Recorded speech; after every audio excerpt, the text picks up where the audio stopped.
താജ്മഹലാണ് എല്ലാവർക്കും സുഖമെന്ന് വിചാരിക്കും.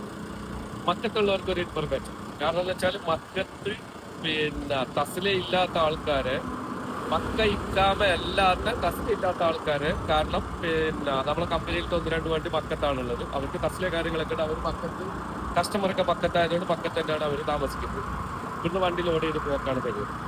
അപ്പൊ കഴിഞ്ഞ വെള്ളിയാഴ്ച നിസ്കരിക്കാൻ വേണ്ടി പോയപ്പോഴേക്ക് പള്ളിയിൽ നിന്ന് പുറത്തിറങ്ങുന്ന സ്ഥലത്ത് ഫുള്ള് പോലീസുകാര് നിന്നിട്ടായിട്ട് തസ്ല ചെക്ക് ചെയ്യാറ്. തസ്ല എല്ലാവർക്കും ഓക്കെ വിടാം.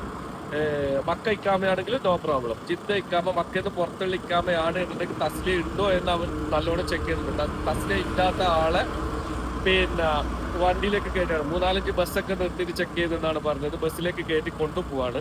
അപ്പൊ അതുകൊണ്ട് പ്രത്യേകം ശ്രദ്ധിക്കുക. മക്ക ഇക്കാമ ഹോൾഡേഴ്സിന് നോ പ്രോബ്ലം, പ്രശ്നമില്ല. അവർ മക്കാർ തന്നെയാണല്ലോ. പുറത്തുനിന്ന് പോകുന്ന ആൾക്കാർ തസ്ല ഇല്ലാതെ ഒരു കാരണവശാലും മക്കത്തേക്ക് കടക്കാൻ പാടില്ല. അഥവാ കടന്നാൽ തന്നെ ഇങ്ങനെയുള്ള പ്രശ്നങ്ങളൊക്കെ ഉണ്ട്. ഓക്കെ, ഇൻഷാ അല്ലാഹ്.